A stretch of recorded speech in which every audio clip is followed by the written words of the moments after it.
2.5 minutes. In any case, it's relatively easy in comparison to the rest of the games. So, được thấy cái stop though. So we are going. So yeah, like I mentioned earlier, this game does not have Sonic Drop or Hard Drop or anything like that. So 777 is literally at the will of the game speed right now. So he's just going to be stacking to the best of his abilities, minimizing the single and double line clears. Because the game is very slow at the start, what's going to be happening is you'll notice he's going to stick to that upper half of the stack. The stack is just his pieces in the playfield right now. So you can see it's kind of like, ooh, maybe it's a little bit dangerously high. At this speed and his skill level, it is not a problem at all.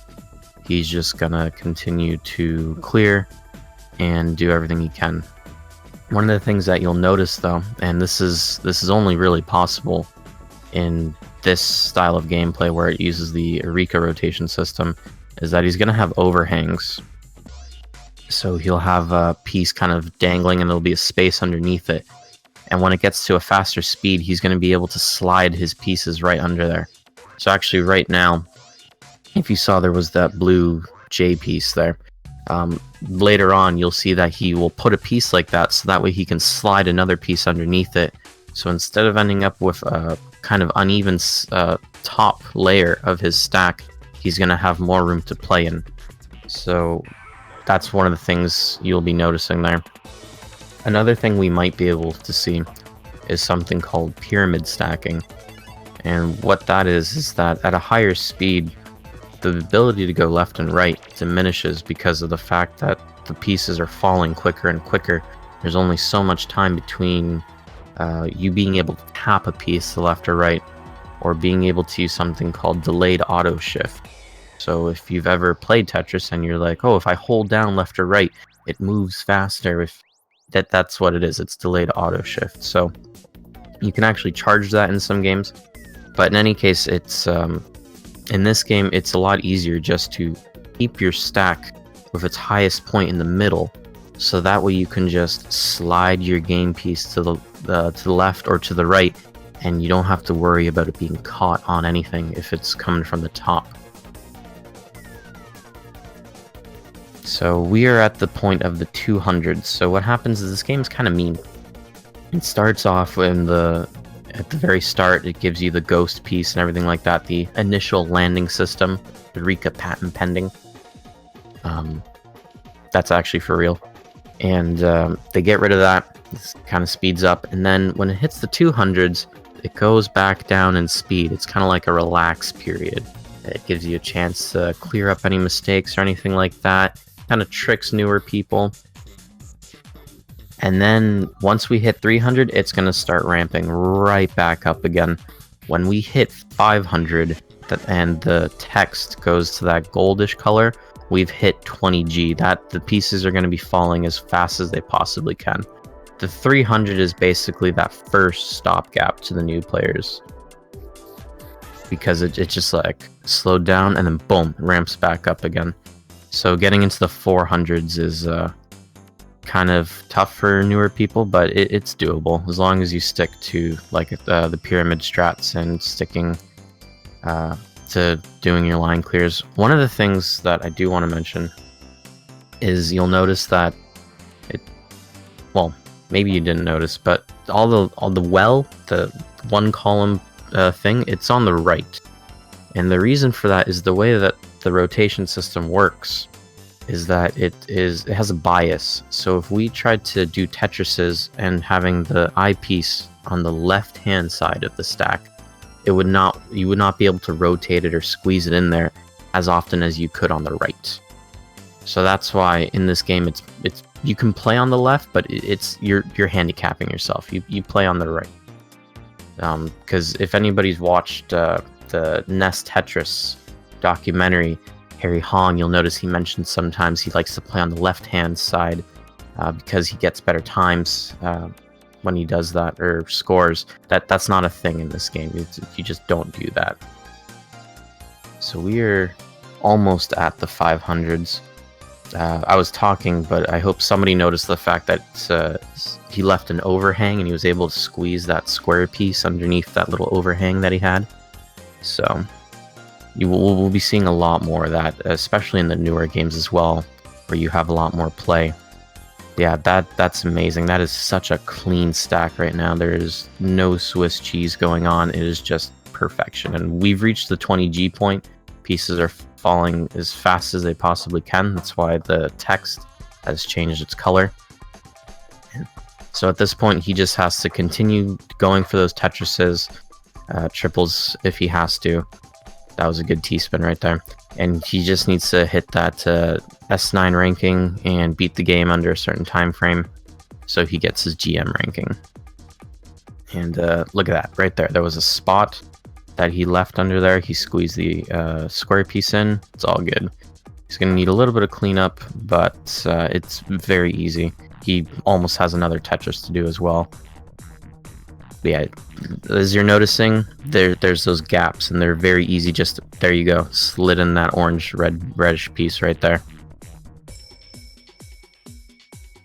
Oh, that was a really good spin right there. So one of the things that you have to keep in mind at this speed as well is that you don't want your pieces to get caught on your stack.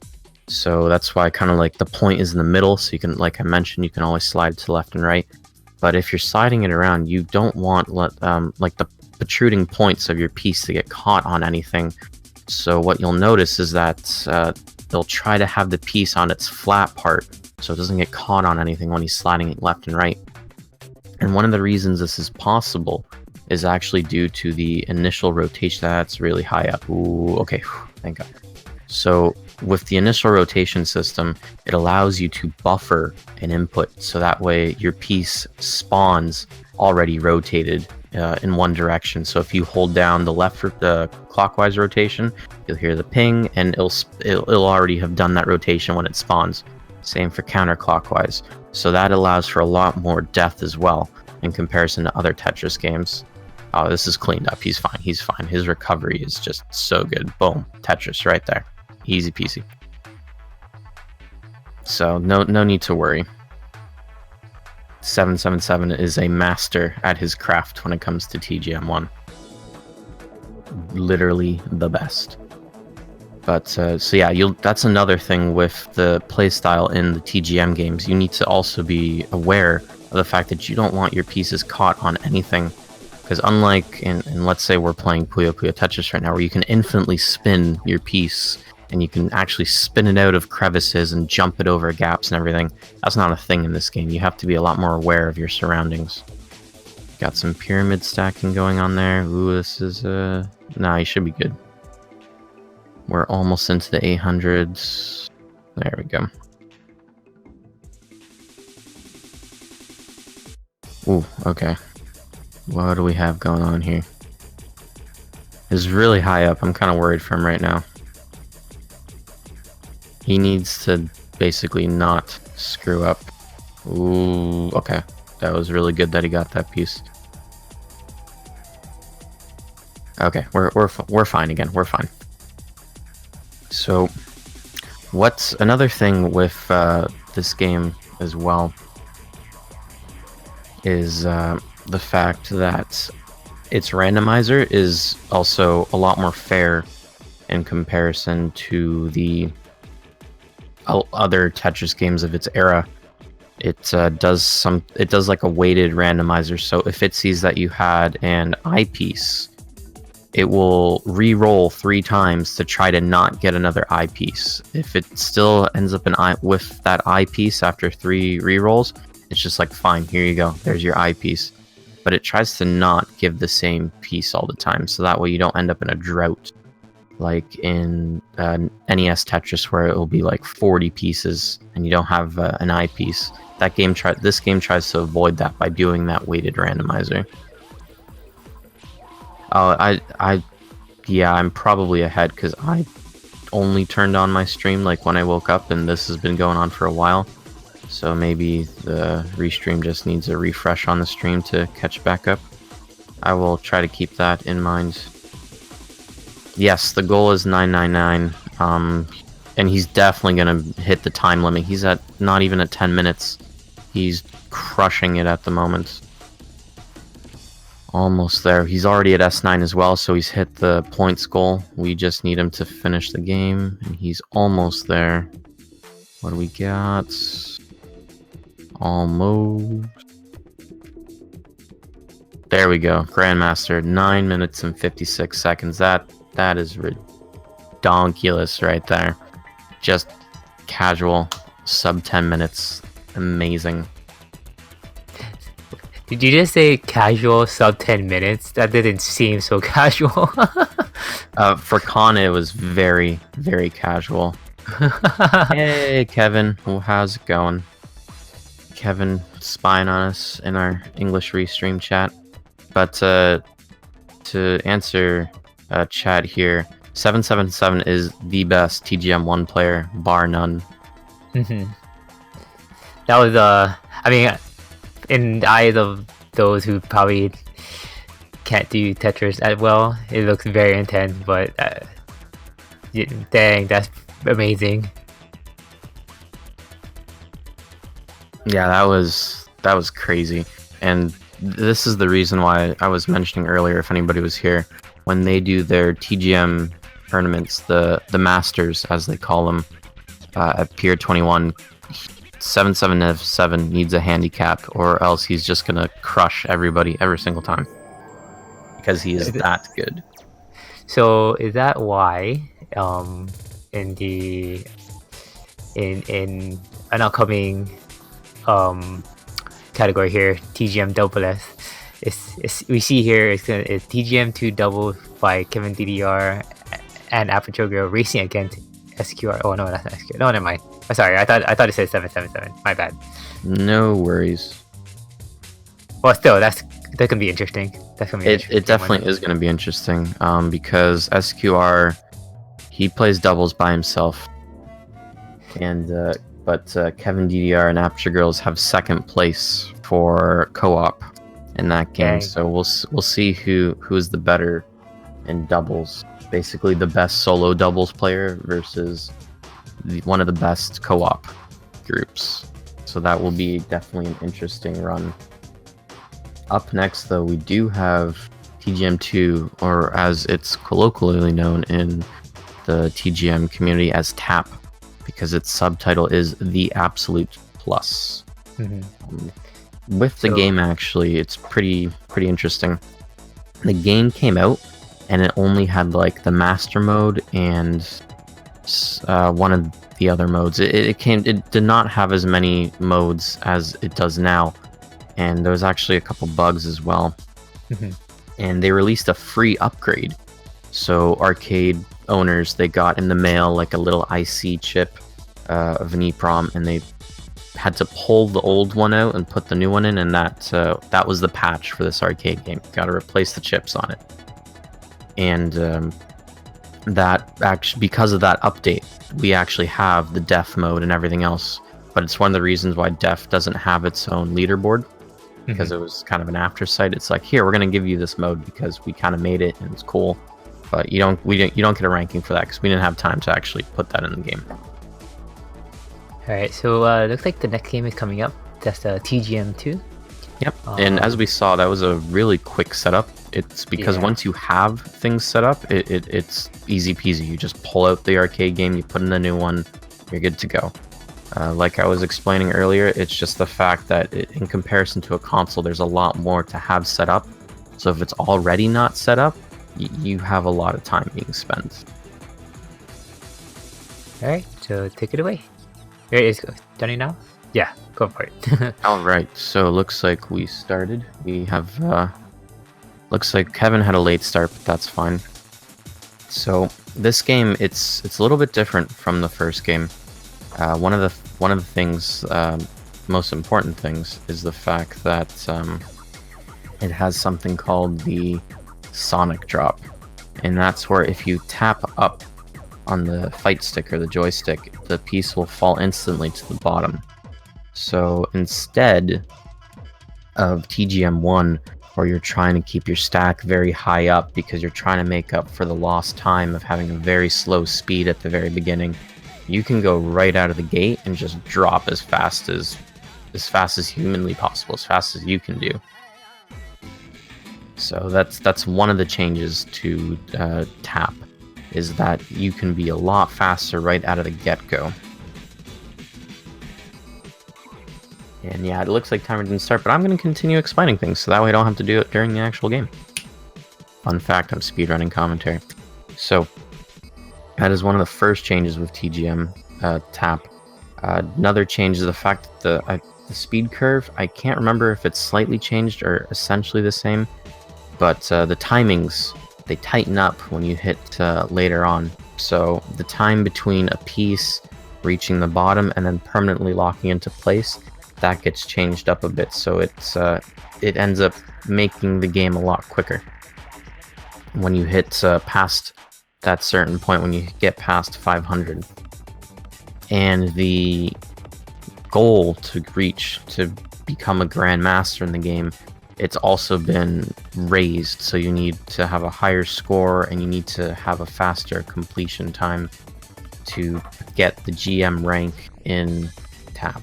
So it's a lot of people personally, myself included, consider this Tetris Grandmaster to be the best one. It has the least amount of lag, it's very smooth, and it's just a pure skill thing. It doesn't have any of the crazy Tetris guideline stuff in it. It is just the best that it could have been. Stato. Alright, so now they're actually starting. And there is going to be that delayed start between the two of them, because the game is always like, oh, do you want to do a versus or do you want to just play your own game? So we'll see how it goes. Two very good players are often at it. It looks like... okay, so apparently Kevin's on the right. So it looks like he's going for a middle well strat right now. You'll notice middle wells a lot more in a game like NES Tetris, where it becomes very difficult to go to the left or right because of just the way that the game plays at a high level. But SQR is going straight at it with the regular right-hand side wells that we're all used to, the classic. But again, you'll be noticing those overhangs that I was mentioning in the first game that they do. And they're going to be doing that a lot more in this game. And the reason being is the fact that sonic drop is now a thing in this game. Because you have the ability to hit up, have that piece just drop to where you want it, and then slide it into place. So if there's an overhang, you just need that piece to catch on a corner, and then you can just slide it wherever you want it to go. So they're going to be doing a lot more finesse in their stacking because they have that ability. Instead of in TGM1, where you have to, especially at the beginning, wait for the piece to slowly make it to the bottom. Okay, now slide. You can just go and boom, slide, Zangy move, you're good to go. And looks like there's not too much of a level difference between the two. SQR is ahead of a little bit, but it's still going strong. One of the things that didn't really get shown off in the previous game is the fact that if you try to do a race on one arcade board between two people for TGM1, you actually end up hitting the sprite limit in the game once you reach the near end.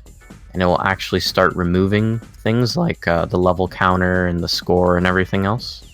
So that doesn't happen in this game. They realize that they can't have that limit happen. It's also on completely different hardware.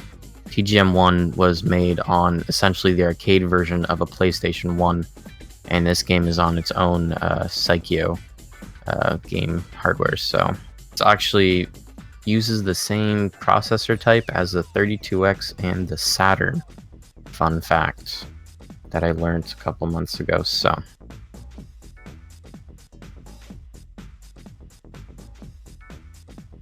SQR is going very clean, doing the overhangs as I mentioned. That was a really good J slide right in there, just popped it in. Kevin's a little bit messier. I'm gonna go with the fact, however, though, that Kevin doesn't actually play on a fight stick normally. He only does it really for events. When he's at home, he is going hard on his arcade cabinets, so it does take a bit of adjusting. He's probably had practice and like a little bit of warm up and everything, but it is still something that you need to get used to, especially with Kevin's play style. What he plays really aggressively, so much that his arcade cabinet shakes at times.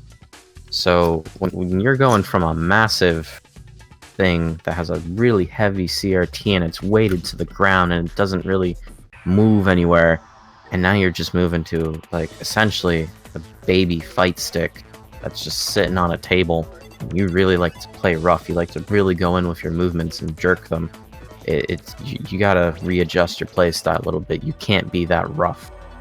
So he will clean up very shortly, and if he doesn't clean up for this game, he's going to clean up for the rest of the games that he's going to be playing. There's always a little bit of an adjustment period. There's also the fact that when he plays an arcade cabinet, he has a very nice large screen because it's a Japanese candy cabinet.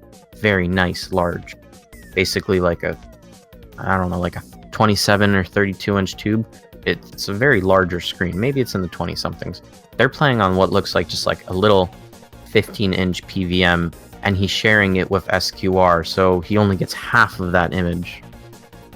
So there's a bit of an adjustment period right there. You're going from a very large play field in front of you to a very small play field. Like, you probably end up with a lot more peripheral vision, but it's still a lot of an adjustment period to do. So that's why... Oh, top out. Okay, Kevin's out. GG. Let's go back to SQR, who's just been really clean this whole time. He is still ongoing.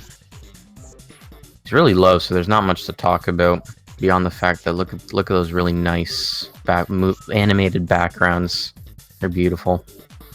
That's another thing that this game did. All of the backgrounds are animated. They're kind of technologically themed, while in TGM 1 it was more of a nature biological theme and it was all just static images. Oh, they did flip them, so they have the wrong names on the game feed. Then it looks like... Wow, okay. Just ignore half of my commentary. It's fine. I totally know what I'm talking about. Kevin's just on the right on the webcam, on the right on the runner thing, but on the left on the gameplay. That's just an oversight. Obviously, on their end, they didn't realize that they should probably flip the runner names, but that's fine. It's all good. So just everything I said, just flip SQR and Kevin DDR. We're gonna go with that. SQR just plays too much at the arcades to get used to a little PVM. Kevin clearly has more event experience, so it's all good. It's all good. So what do we have here? He's in the 700s. He's doing that pyramid stacking like I was mentioning earlier. You want to keep that top middle part high up there so you can just slide your pieces left and right. And still going good, leaving that well piece. Or well, not a piece. Well is a well. It's cleaning up fairly nicely. Oh, that was a good T-spin right there. And that's one of the things that a lot of newer players don't realize you can do, is that you don't have to always stack on top of another piece. You can rotate them into crevices. You can create overhangs. You don't always have to try to see, how can I fit this piece on top the best? You can look and see where it will fit underneath something else or beside something else. And that becomes super important at such a high speed, because you're not going to get the optimal thing. This isn't the newest Tetris games where they baby you and it's like, oh, we're going to make sure you get a piece within this many pieces with our bag randomizer. No, it's just the way it is. Ooh, that was a Tetris. We're doing good. We are almost at the Grandmaster. 30 more levels. About 30 more levels. It's a relatively clean stack. Ooh, we're doing good. He's at S8. He needs to hit S9. He's not going to hit S9 unless he gets Tetris.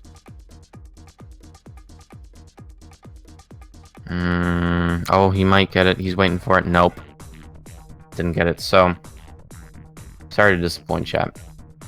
So, Kevin, as fast as he was, he did not get as much... He did not get as many Tetrises. So he ended up with an S8 rank.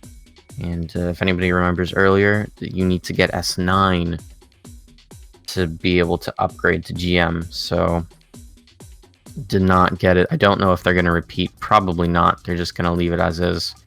Normally what happens is when you get Grandmaster in this game, the whole stack disappears. The pieces that are falling are invisible, and you need to play invisible mode Tetris. It's crazy, crazy fun, but unfortunately we didn't get to see it. But we'll see more invisible stuff in the later Tetris games, so it's not too bad, but it is still slightly disappointing it wasn't reached, but it's okay. There was a lot more Tetris fun to go around. Yeah, that was still pretty intense. Yeah. Up next, we did the TGM Death, TGM2 Death category, and the runner is the SQR. Yep. I know you explained earlier about the Death category. You mind explaining it again? Yes. So the Death category, like I said, it was basically an add-on to this upgrade to TGM. And what it does is it starts you right off the bat at 20G speed. That's why you'll notice that the text is that gold and flashing, because it starts you right off at 20G speed. So right off the bat, if you're not good at the game, you're not going to like death mode, because you're going to just go boom all the way up to the top, maybe get like 10 points in. So, oh, looks like they just started ham. Okay, that's fine. SQR is very good at the death mode. Probably one of the best.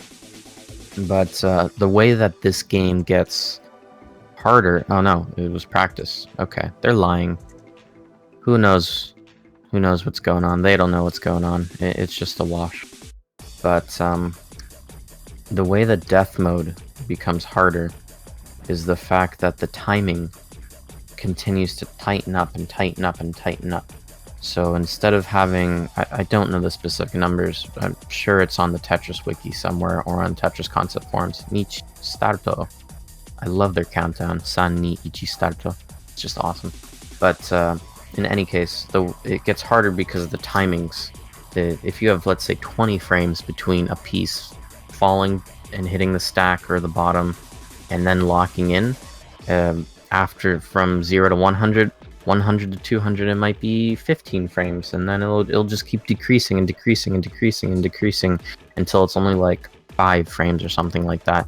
So it's a very tight window near the end of everything, where you have to be good and not make any mistakes, or else you're just gonna Swiss cheese it all up and end up with just death. That's why it's called death. It is meant to challenge the best of the best. There's actually, if the Tetris concept forums like to do something called the Carnival of Death. It generally happens in March, I believe. And it's where everybody just plays death mode, and they try to see how high of a score they can make. Everybody then submits their top score that they get during the week or two time frame, and they try to get the death tally up and see if you can beat last year's death tally of everybody's top death scores for that time period. So it's a really fun thing that the community does. If anybody does want to join in, just stick around, look at Tetris player Twitter feeds and stuff like that, follow Tetris Concept. You'll probably realize that it's ongoing. It's a fun thing to do.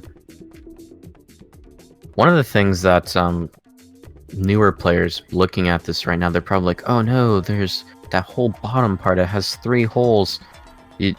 I need to clear that. You don't have to clear it. That's one of the things that you'll learn the more you get into Tetris. If you just have that one line, it doesn't matter. It's one line difference. You don't have to worry yourself with making sure that you get that cleared. Just worry about everything else. Ooh, that was a failed T-spin attempt right there. And you'll be fine. Now, depending on the game mode, that can actually be important. When we get to TGM 3, I'll mention it when it is important, but for this right now, you're just trying to keep everything clean and stacking well. It's not like TGM 1 where you have to keep things high up or anything like that. Just stay low to the ground, keep everything casual, and you're good to go. Now, we've just hit the 500 point, and we've reached master grade. So this is actually an interesting turning point. The difficulty ramps up and everything like that. But the game actually only lets you go in past the 500s if you reach this point under a certain time frame. So there's an extra layer of difficulty on top of this. So that is called it's called the Tori count, because you need to hit that 500 level, I believe, under 13 or not 13, 3 minutes and 15 seconds, I think, or somewhere around there. SQR obviously hit that way early. He had tons of time. Unfortunately, that just spike in quote-unquote speed got to him, and he topped it. But he hit master grade, which is still very good. It's really, really hard to hit the Grandmaster grade in this mode. Even with loads and loads of practice, it is just very hard. Again, this until TGM 3 came out with Shirase mode, this was the most difficult game mode that you could play in a Tetris game. And there's probably debate that it still is, because of the kind of things that TGM 3 gives to kind of make you go faster but give you an easier time. So that the fact that he still managed to hit that master rank is really good. Props to him, because that was awesome. So up next, the next category is doublet or double. I don't know why I said double. There's a typo. Yeah. Anyway, it's doubles. It's gonna be doubled by Kevin DDR and Aperture Girl, and they're gonna be racing against SQR solo. That's gonna be very interesting. And Dark Aries did mention earlier that SQR does double by himself, like all the time, or I guess, practice it. He's the master of it, I guess. But yeah.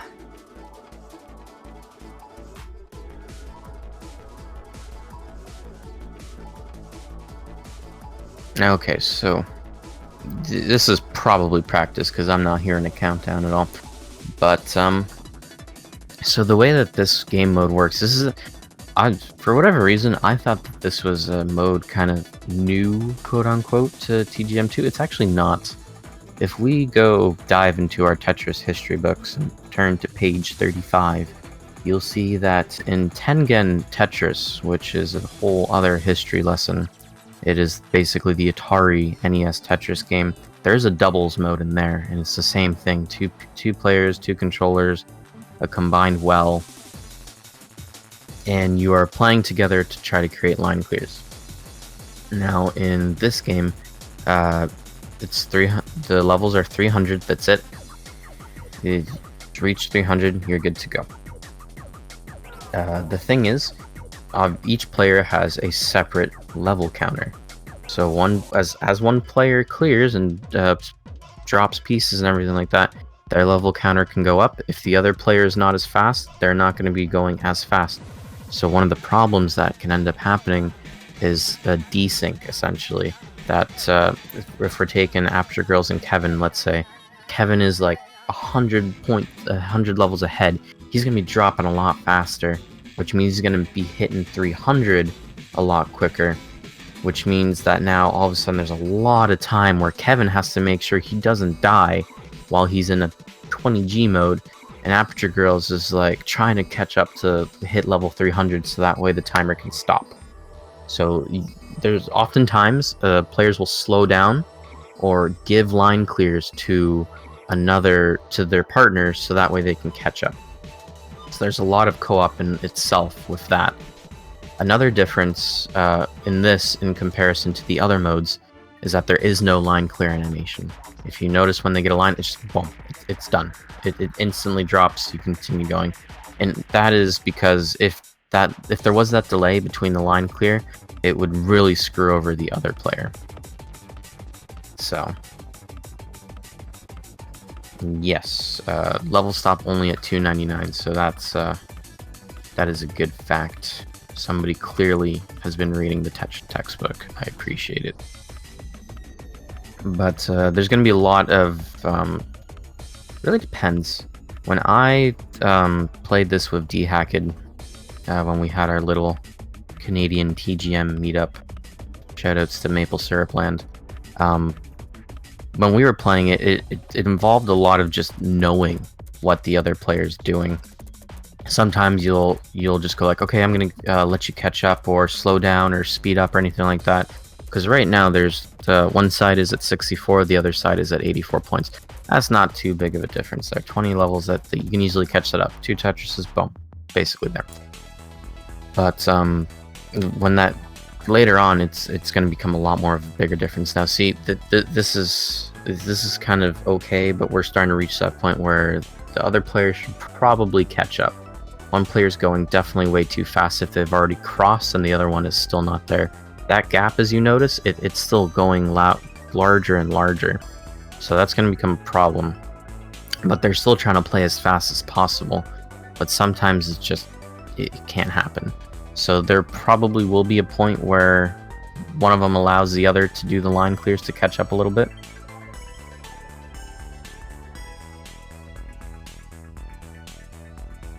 But the thing is, with these two players, they're actually roommates, so they get a lot of co-op practice, especially when they were grinding for the world record.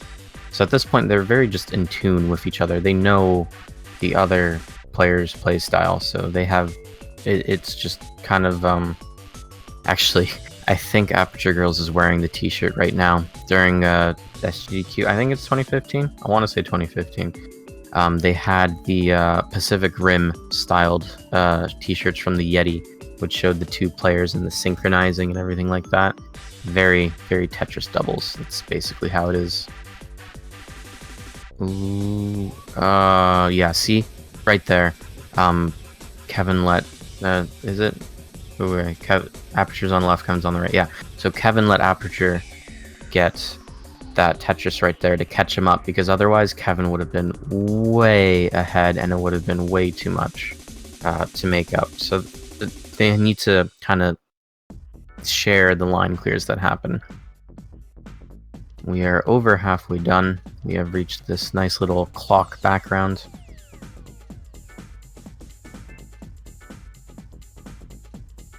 Ooh, okay. But that's, if you notice there, probably not, because it's, unless you really know what you're looking for. There was that moment where the line clear happened and the piece kind of like could still do its thing. That's because there was no animation. If there was an animation there, that piece probably would have gotten stuck, that column above, and it would have just not been fun at all. So that's why there's no line clear delay. It just, boom, instantly drops, because otherwise you'd end up with a very not fun stack. Ooh, the game is speeding up. They are 50 levels away. It's relatively close. So if Kevin... Oh, wait, no, that's 20 levels. This... I swear that's not Discord, that's just me. Ooh, this is tough. I don't know what's gonna happen. It's... Ooh, top out. Called it. Very close, but there's just too much Swiss cheese that happens. It was a valiant effort, though. One of the things with the whole Tetris block kind of is that you need a lot of kind of warm up, especially in the co-op doubles. And as far as I actually understand it, the room as we see... Oh, hit my mic there, sorry. The room, as far as we see it, is literally the venue. There isn't like a segregated practice room or anything like that. It is just that room there. So there's not really a dedicated practice area, so to speak. So they kind of just do their thing. It's not like a GDQ where you have a dedicated space and you can practice all you want and everything like that. They're kind of just going at it. So... But we have SQR doing his warm-up for doubles right now. And yes, he's using the 2 arcade sticks, so he's dedicating one hand to one fight stick and the other hand to the other fight stick. I've tried that a couple times. I don't get very far. I think I've reached past 100 when I tried. But you have to be very ambidextrous in your gameplay, obviously. I'm gonna point out to too, pull it like off. it looks like when you're doing it with another person, you kind of have to think like one, whereas when you're doing using two controllers like what SQR is doing, he's coordinating with himself, so it seems a little bit easier in a way. Yeah, exactly, because there's none of the guessing of like, oh, what is my partner gonna do with his piece? Right. Or exactly. will he be able to do what I tell him in time? It's more of like, can I do what I want to do in time? So, but yeah, with a setup like this, it's very important that you have the exact same joystick, like down to the model and the parts inside of it, because if they are different, you're gonna end up kind of messing yourself up. So you want them to be the exact same size and shape and have the same internals, so that way everything's the same between everything. It's like playing on an arcade cabinet.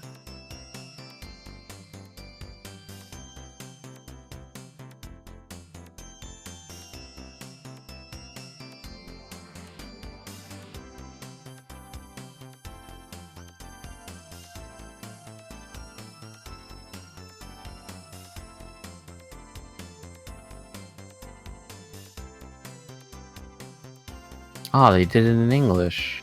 That was disappointing. I wanted my Japanese counting in my Japanese marathon. Oh well, what can we do? Just watch some awesome Tetris gameplay. So right off to the bat, that's fairly clean.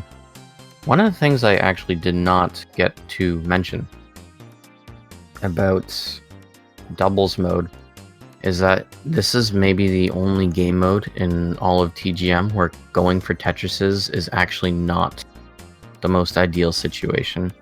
Because if we think back to the other modes, the reason you go for triples and Tetrises is the fact that there's a line clear animation, and every single time you do a single, you're wasting time with that animation. But there is no animation or delay in this case, it's just instant. So you're okay to actually just go for singles, and if you're trying to play this with somebody for the first time, it's actually recommended, because you're gonna, if you try to do a stack for Tetrises and you try to fill that very wide well and have somebody do a Tetris after the other, it's not going to be fun. It's not going to work very well. So just keeping it low to the ground, going for singles is actually probably the best thing that you can do. So it's a different gameplay style to the rest of the series. You're just kind of going straight for keeping things low and making sure that you just pass.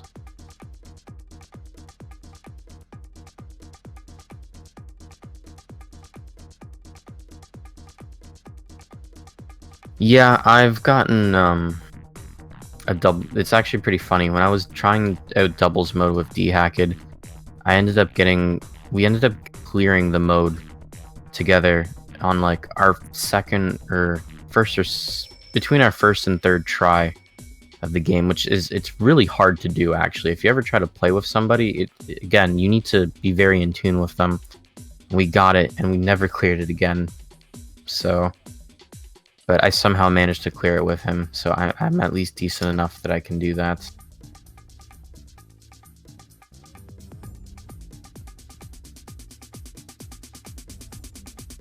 Really high up here, but he's still... Oh, okay, that's good.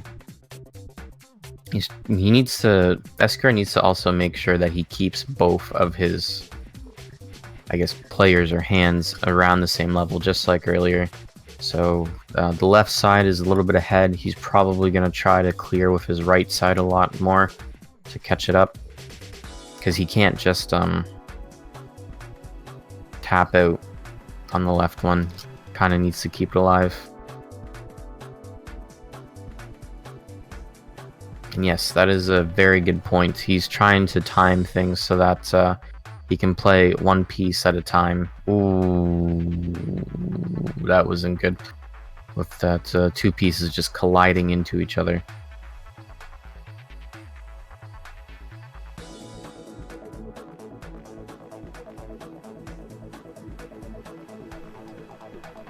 But playing by yourself is very much a juggling act, really.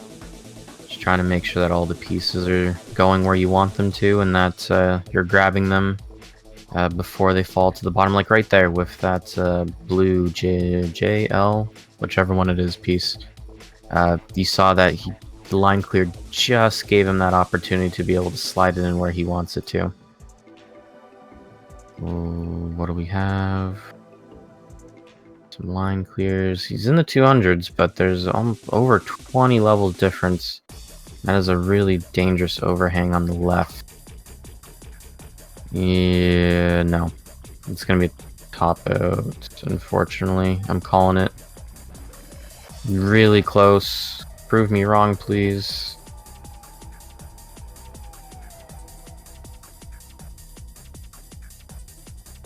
Dang, dudes.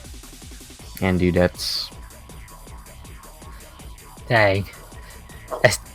Even though he did it by himself, it's still not an easy feat. That was still really good, especially considering the fact that it was by himself, so... That was crazy. So up next is TGM 3 Master by Kevin DDR and HPM. I just want to do a quick note here. This is RTA in Japan 2 Marathon. It's the second annual live speed running marathon in Japan. You are watching the English language restream hosted here on twitch.tv/speedgaming3. Speed Gaming also hosts a variety of speedrun events, marathons, and tournaments, so please follow all four Speed Gaming channels and follow the runners. I follow our commentator here, Dark Aries. Hello. Yeah. So this is very exciting so far. I've been like on the edge of my seat, going, "Whoa, whoa." Yeah, but yeah, I just want to point out what you just said too. Like new players, they're like, they don't want to make as many Swiss cheese as possible. That's me. Yeah, it's definitely something hard to get over. It's like, oh no, it's not perfect. It has to be perfect. But in the grand scheme of things, you can allow yourself with some leeway. So the setup for this game might take a little bit longer. If anybody remembers my really crazy explanation of what it takes to capture and play these games, the previous two games, it was literally just the circuit board. That's it. You're gonna hook it up into your chain of equipment and you're good to go. With TGM 3, that is not the case. It's kind of the same, but a little bit different. So we've reached the point in arcade history where instead of having dedicated circuit boards to video games and dedicated hardware, we're now in the era where games are meant to be run off of computers. So TGM 3 was released on a platform called the Taito Type X. Mm-hmm. It is a standard computer, except with a graphics card and CPU and all that jazz. I think the graphics card is compatible to like an AMD 3 or 4000 series, so not crazy great. I think a lot of them even had Celeron processors. So these are not crazy gaming machines that you might have at home. They're kind of just like basic. It's because, you gotta be cheap. The arcades need to make money somehow. We can't just chuck really good hardware in these arcade cabinets. We need something that we can just keep throwing at people. Just a really quick one. HBM is a Japanese Tetris player? Yes, okay. HBM, or as I know him as Hibomai. That's HBM is kind of like arcade initials, but with the game of so it's on the Taito Type X. There's a JVS protocol. It's standard for all the control signals to go from the computer. That goes to a JVS input-output board, which if we look in the webcam, you'll see that there's like this box on top of the computer. So there's a cable that goes from the computer to that box. That box then gets hooked up into the cable that goes into your super gun, into everything else. Looks like they have a little bit of a capture issue. I think the thing is the capture solution is deinterlacing when it shouldn't be, which is why we have the bobbing up and down. Ideally, somebody notices. If not, I'm apologizing for them right now for maybe any nausea-inducing that you might get. It's because you're not there. They need your technical expertise. If somebody bought me a plane ticket, I would totally be there. I'd be running this.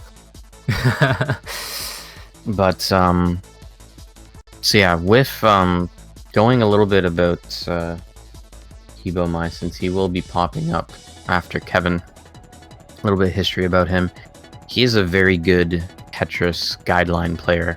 He still plays the Eureka games and the TGM games and all that stuff, but he is one of the best guideline Tetris players in ever.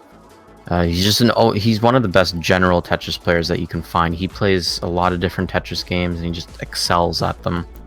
If you kind of want to see a really good showcase of his skill, in China, there was a game show called The Brain Show, probably based off of some other series than from the rest of the world. In any case, it's a show where they have Chinese people going up against other Chinese people or Japanese people, English people, whatever. This is the thing they excel in. Who's the best? This person or this person? And they had one for Tetris. And they invited Hibomai, their HBM, to this game show to see if they can beat their best Chinese Tetris player.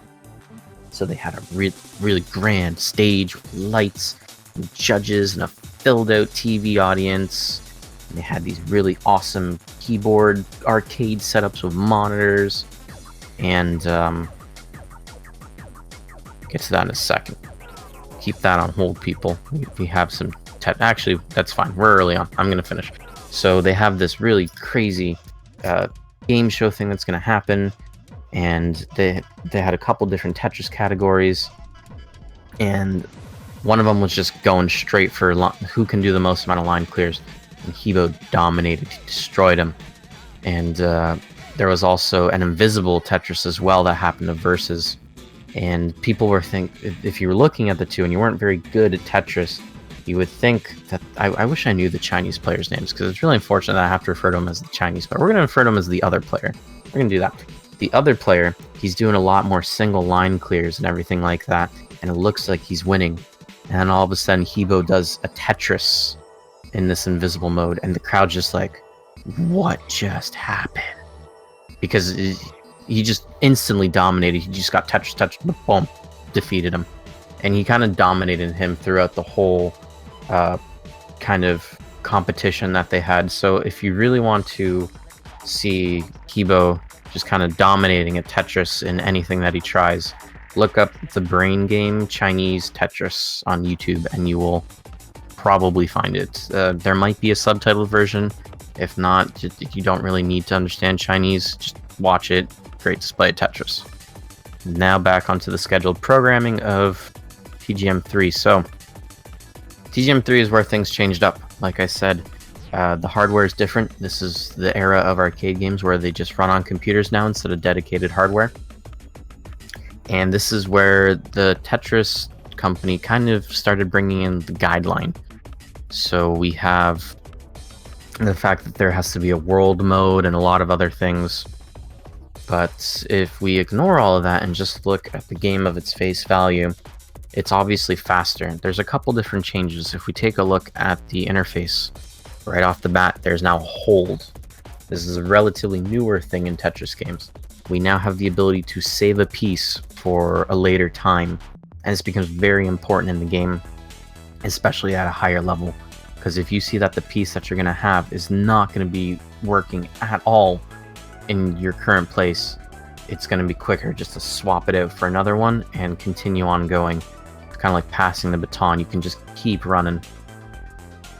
The other thing that you'll see now is that instead of only knowing what the next piece is, you actually see the next 3 pieces. And one doesn't think much of it, but when you reach the high level, this is actually super important, because now you are able to think 4 steps at a time, because you have your hold and you have your next 3 pieces. So you already know what your next moves are going to be in advance, because you already know what's the next pieces are, which means you can play a lot faster because you know, okay, T goes there, I goes there, square goes there, S goes there, Z goes just a lot faster in your movements because you have that knowledge now. So that's one of the things that this game does to make the game harder. It can tune the timings to be a lot tighter. It can up the speeds and everything like that because it knows that you can play better because of these new tools that are given to you. Another thing with this game as well is it has something called cools and regrets. So if you ever notice on the screen where like a cool will flash or anything like that, it's because you've reached... There's kind of like two grading systems in the game. And what you're trying to do is make sure that you hit your cools. And you do that by reaching a certain score at a certain time at a certain level. And you'll know that you've reached it when you hit your cool. So you just try to do your Tetrises and everything like that, but you got to be more aware of how you're scoring. The other thing as well is that this game is very mean. What it does is it times you based off of your play speed. So you'll notice that the players, they aren't playing as right off the bat as fast as they possibly can, like in TAP or TGM2.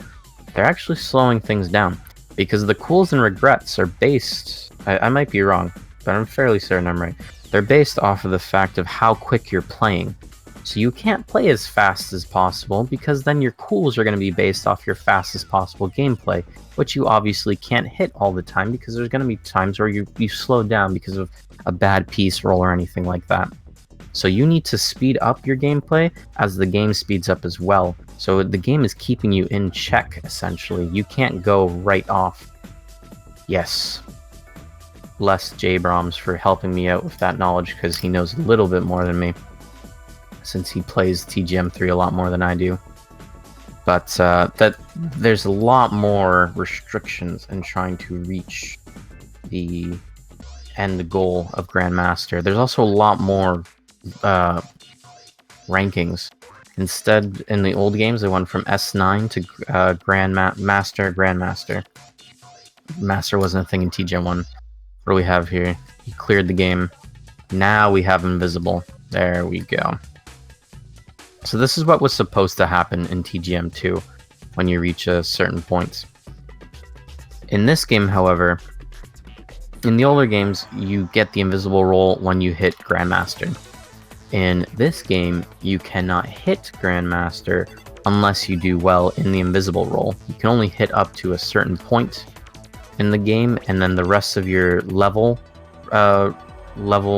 rankings that go up, they have to be done in the invisible roll, and it actually requires getting a couple Tetrises, I believe, or you can get a couple Tetrises. So the game doesn't end just because you're at the credits. You still have to play well in the credits.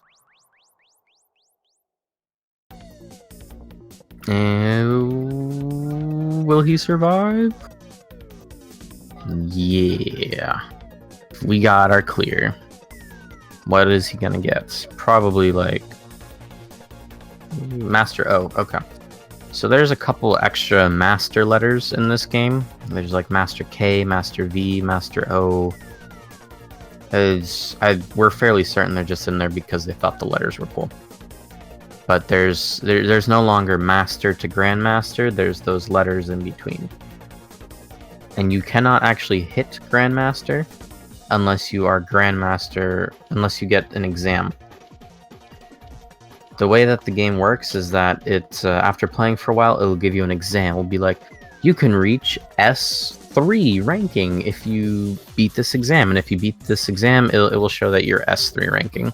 So you can't actually reach DM in this game unless the game decides to give you a Grandmaster exam. And that doesn't happen very often. The fact that it happened for Kevin, and he got Grandmaster, the first Western Grandmaster, was crazy. Because that exam doesn't really pop up at all. And when you do, that's it. You get your one shot, and that's it. So here we have Hebo playing now. And as we see, the blocks look different. The reason they look different is because he's now playing on that Tetris guideline, the world mode. So that has different colored pieces. They also changed the graphic style on it to differentiate it. It has a different rotation system. The pieces will rotate differently in comparison to the other mode. They can kick around differently. It's overall a very different playstyle, and Hugo is very good at it. Yes, the joysticks get busted all the time. All the time. Gates get grinded out and everything like that, so...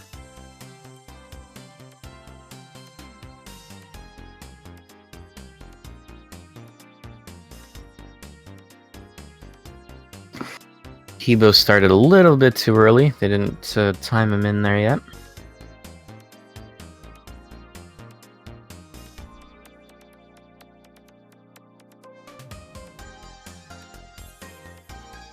So yeah, we're going to be Master World mode. 2, 1. Okay, so this will be fairly different. It'll also be a lot faster in comparison to Kevin's play, as far as I'm aware, because in world mode you just have a lot more crutches, I guess, that you can rely on. Because again, TTC decided to streamline a lot of things and make it easier for everybody. So it's not to say that this isn't a challenge, but it's an easier challenge. There's a lot more Grandmasters in world mode than there is in the classic mode. To put that into perspective.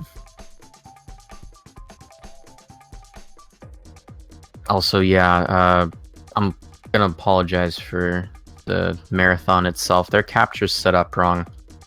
I'm fairly certain the OSSC that they're using, that their Western TGM crew brought over there, is set to deinterlace, because the game has 480i as an output. And it's trying to deinterlace that, and it's not doing it very well. And that is why we have the image that we do. So...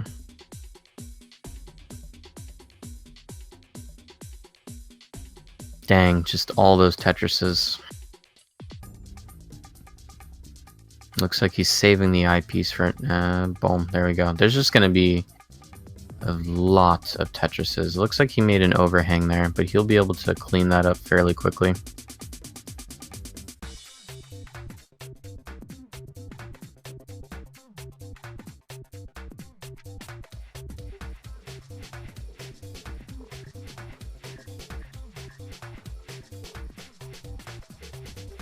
Yeah, as you can see, it's very easy for him to clean up his stack. He just kind of keeps doing his thing.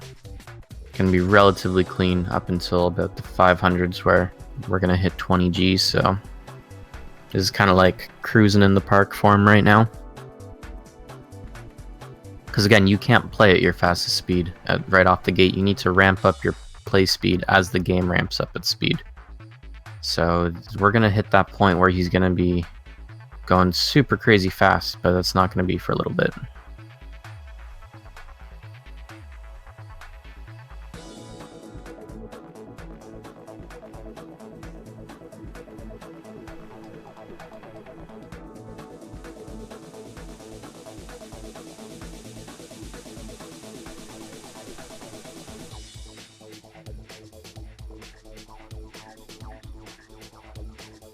Look at that, he already has it set up for another Tetris, but he's going to save it for a while.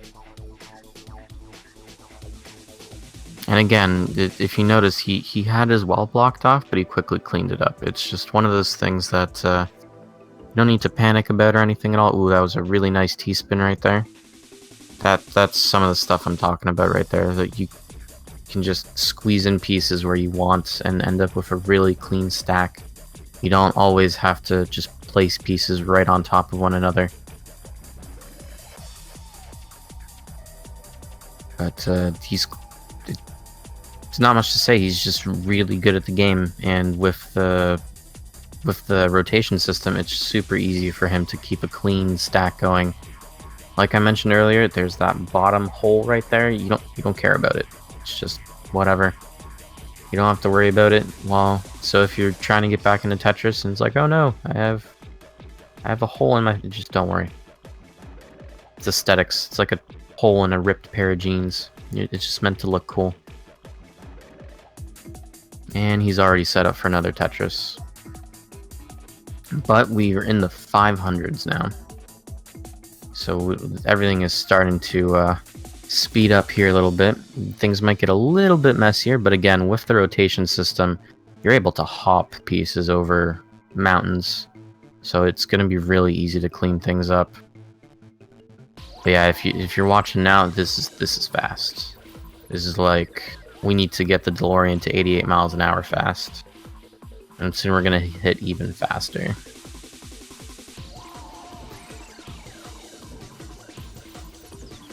I'm just not even going to say anything, just watch.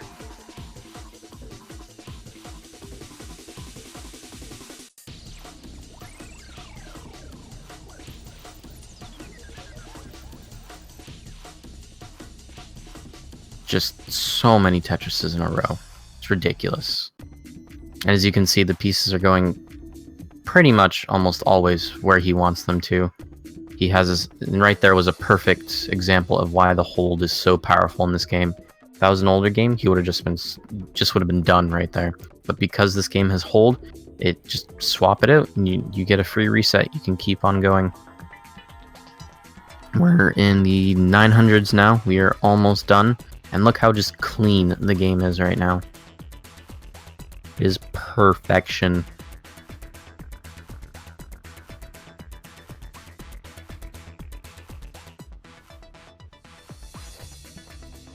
Boom, Tetris. Overhang, perfect. Done. Look at that. This is the difference between the two, the world mode and the classic mode. If we just saw them compared to one another, this is why the guideline is kind of a thing that TGM players don't like, because this was objectively a really fast, a really good run, but it's also objectively not as hard, quote unquote, as classic. But that was really freaking good. Hebo is just a master at the game. A grandmaster, some might say. He actually is. He does have grandmaster in this game. Got the world record a couple months ago, I believe, or a couple weeks ago. I can't remember.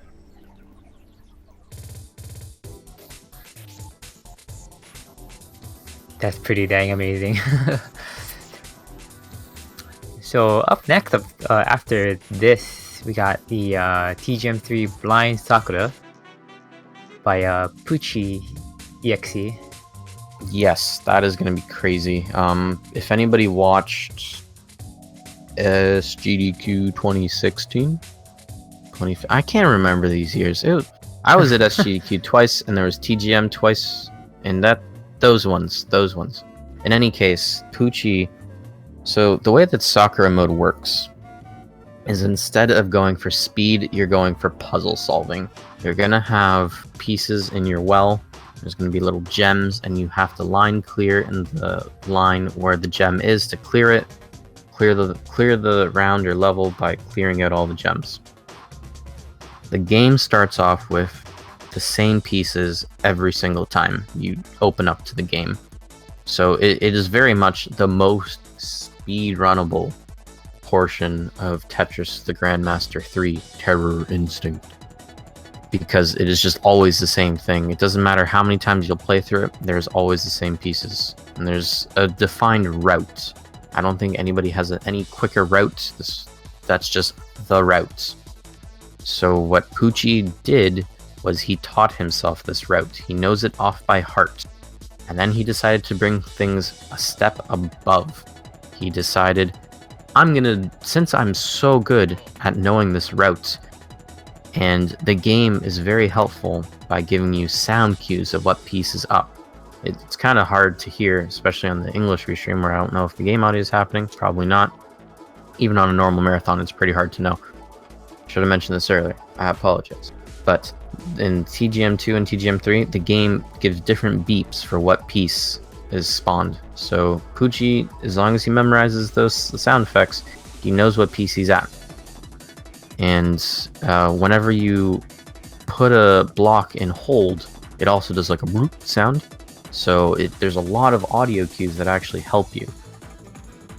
So if he's super in tune with his gameplay, he can just do it blindfolded. And that's what we're going to be seeing here. It is really, really crazy to watch. And I think he's done his warm-up.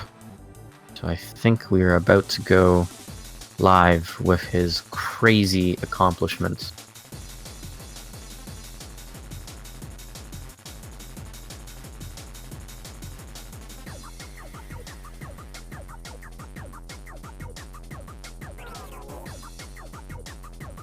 But since somebody did mention in the chat, I will mention it now.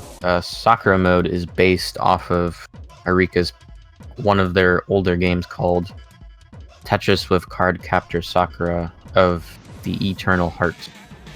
And that gameplay was exactly the same thing. There were gems, you had to line clear, stuff like that. So this is just kind of like a spiritual sequel to that game, I suppose you could call it. But we are about to have this blindfolded, amazing run. Okay. So like I said earlier, it is a defined route. As long as he can keep track of where he is in his route, he should be able to do this no problem. It's not a very fast game. It's just kind of do your own thing. There's a time limit. Obviously, if you're going for speed, you can go for speed. But you don't have to. You can just go for the clear. And he doesn't, unlike the other games where you're going for the crazy amount of line clears, it's okay to have Swiss cheese and a lot of different things. Because your goal is to only clear the lines where the gems are. Like that. One of the things that the game will do to kind of trip you up is what we just saw, where it'll flip the gameplay field. There's other things that will do, like crazy video effects, and they'll give you like large pieces, and it will try to trip you up. But again, it's the exact same game every single time. No matter how many times you try it, it is always the same pieces. It is always the same play field. So as long as you have it memorized, you're good to go. Oh, he screwed up his route. Dang.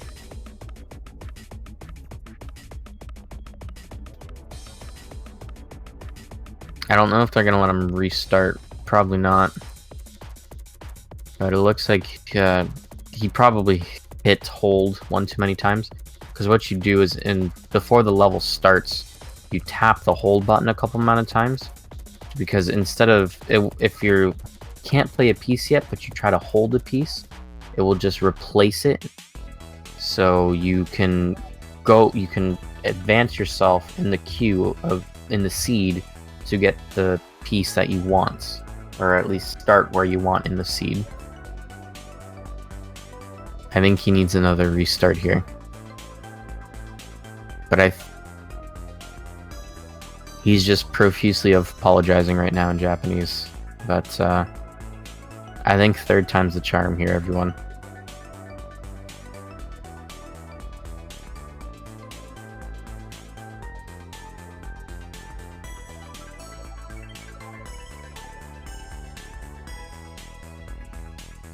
Since I see it in chat, I'm going to quickly respond. Tetris Company doesn't make any games anymore. They technically never did. They only license the games. Because technically every game was made by some other developer and just licensed by TTC. And this game is licensed by TTC. You cannot release a Tetris game without having licensing from the TTC. If you try to release a Tetris clone, you're going to end up with their lawyers on your front door going, you have a Tetris game, you don't have a license, get out of here. So, alright, let's see what we got here. Boom. See? Right there. Stage 6. So as you can see, he's just going to be going for line clears that clear the gems, like that. It looked like, oh, is this not a Tetris? Doesn't matter. All you need is the gems. And another Tetris, boom. So the route is defined. Ooh, here's what I was talking about with the video effects. It's like trying to trip you up, like, oh, where's the pieces? Where's the gems? And Poochie's like, I'm blindfolded anyways, so I just have to make sure I know where the pieces are going, where they're going. And the thing is, the game also does sound effects when the pieces kind of like hit a portion. It'll kind of give you like that, oh, you can't move here sound effects. At least I'm fairly certain it does. If it doesn't, maybe I'm just making things up. Ignore me. But it lets him also feel out where he is at the for the pieces as well. So, all right, he's that T piece is gonna spin right in there, and boom, cleared.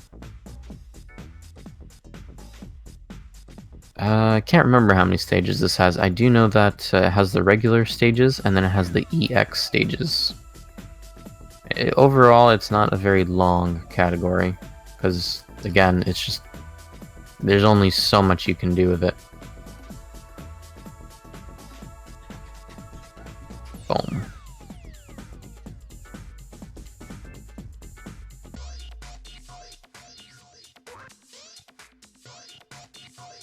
That was a good T-spin right there. And the line. Boom.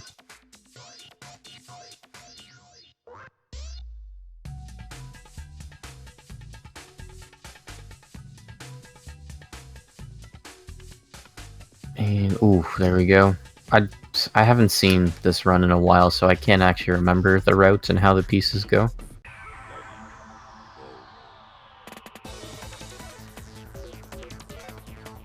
And to answer chat, yes, this is just literally a speedrunning event for the sake of speedrunning. Except it's in Japan. Posted on Speed Gaming 3 with the English restream, and RTA in Japan for the Japanese stream.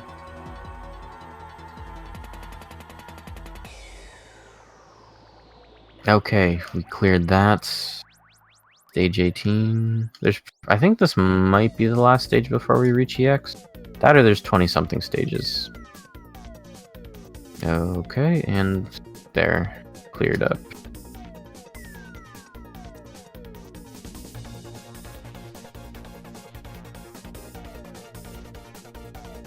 Yeah, even if you listen to like the soundtrack in this game at some point, the music is overall very different, where Master Mode was kind of like upbeat and really fast. This is more like I'm in a shopping mall kind of music. Very, very shopping jewelry store kind of vibes going on here. Because, I mean, it is based off of their card captor game, which is very... oh, it's very girly in nature, not gonna lie. I still watched it. That's how much of a man I am. That was a really good slide spin in there.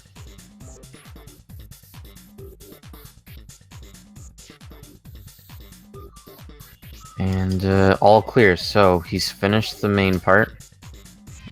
We now have the EX stages.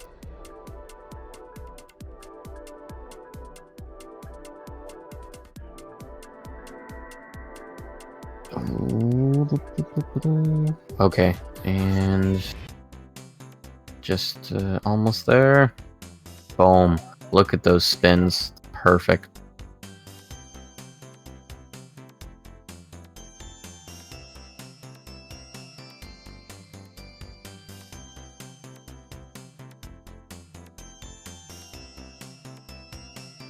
And you just has 2 more gems. Boom. So, watching it is... if you're new at the game, playing this mode probably is actually really beneficial. Ooh, we're at the large piece stage. Because it makes you think about all your line clears that you're doing. Because if you start to play this as a regular Tetris mode, you're just going to end up overstacking. Well, I don't know if overstacking is the right word. You're going to be piling on so many pieces onto the gems, you're not going to be clearing the gems, you're going to be clearing the lines that you've made. So it very much makes you think about where each piece is going and what it's going to be doing in this grand scheme of things. Like, look at that. Boom. Spin in, clear, all the gems are done. He didn't have to clear from the bottom up, he didn't have to clear from the top up. He was able to just get pieces in where they had to be to fill in the spot.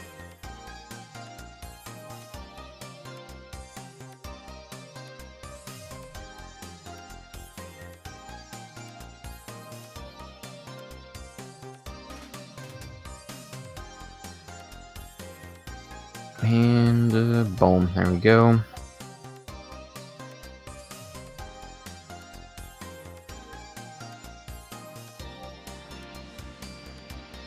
This stage is kind of interesting because, again, you need to make sure that you're clearing things with minimal amount of pieces. You can't just start piling things on top of the holes underneath, or else you're going to be stuck there for a very long time.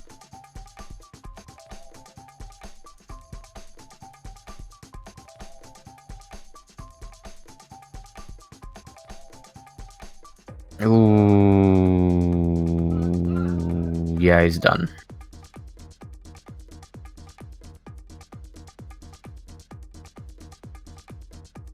Dang, homies. But that was still really impressive. Maybe one day Poochie will finally have the elusive, I've completed this fully, not at home, but at an event. That was still really, really good. I think he got farther than he did at the SGDQ showcase. That looks pretty tough still. Mm-hmm. But you said it's just memorization of the route, and then what's it called? Using the sound effects. So Yep. crazy. Up next is TGM3 Shirase by HBM. So I know you explained this earlier, but maybe you want to explain it one more time for the those who may not have heard your explanation. Yeah, so Shirase is basically like the most difficult game mode in TGM3 Terror Instinct. So what it does is it starts you right off the bat at the quickest drop speed. So that's 20G, meaning 20 columns start to bottom. It will do that in one frame. Doesn't matter. That piece is going to be instantly on the ground or wherever the stack lays. And it's going to make things faster by tightening up the timings between the delay of your piece locking and you getting the next piece. And there's also going to be a lot of curveballs that it throws at you as well. I don't want to spoil them right now if somehow you've never seen them, because it's really cool if you see them for the first time. But we'll reach that when we get there. But it's unlike Death Mode in TGM2 or Tap, as most people refer to, where it's the only thing is the fact that it's really fast. It is how fast can you go. This game is how fast can you go and deal with stuff that I throw at you, like this can of whatever, this soup can that I'm throwing at your head while you're juggling 3 bowling pins in a row.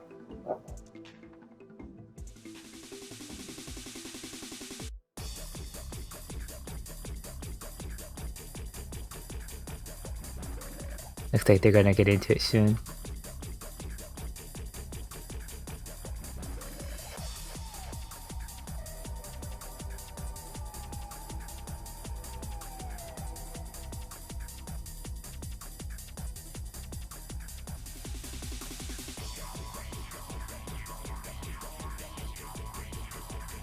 He's doing world rule, of course. So again, this is going to be the Shirase game mode, but with the world gameplay's rule style. So this is basically like your Puyo Puyo Tetris styled gameplay, where you can spin the pieces a lot and you can spin them in and out of places. You can hop them over hills and I'll do all sorts of crazy stuff that nobody ever thought would be a thing, and people still kind of can't believe is a thing, because it objectively makes the game easier, and some people ain't about that life.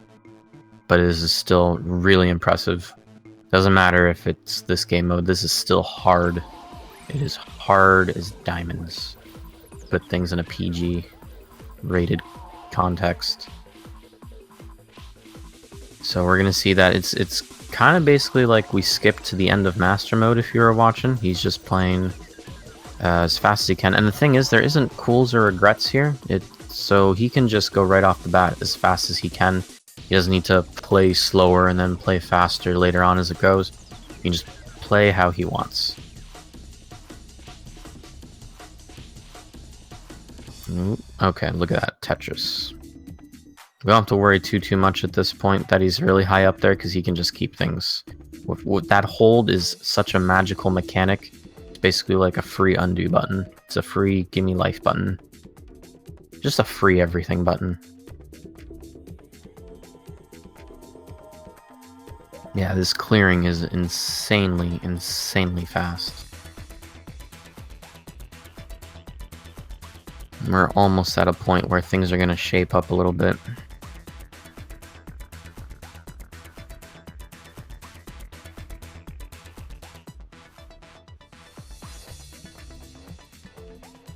I'm just enjoying the music right now.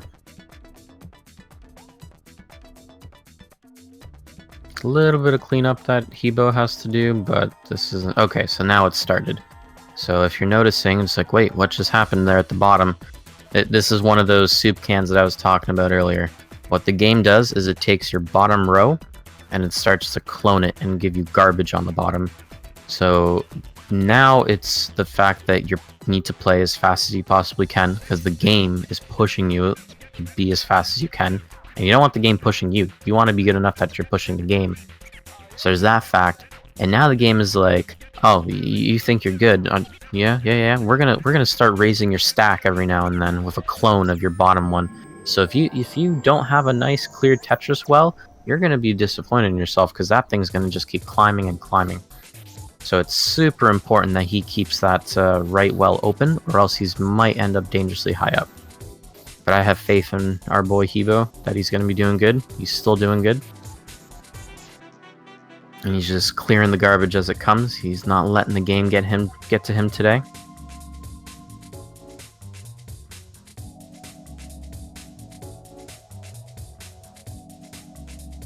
A little bit high up, but he still has time to clear it up. Ooh. Okay, there we go. Kind of held my breath a little bit there.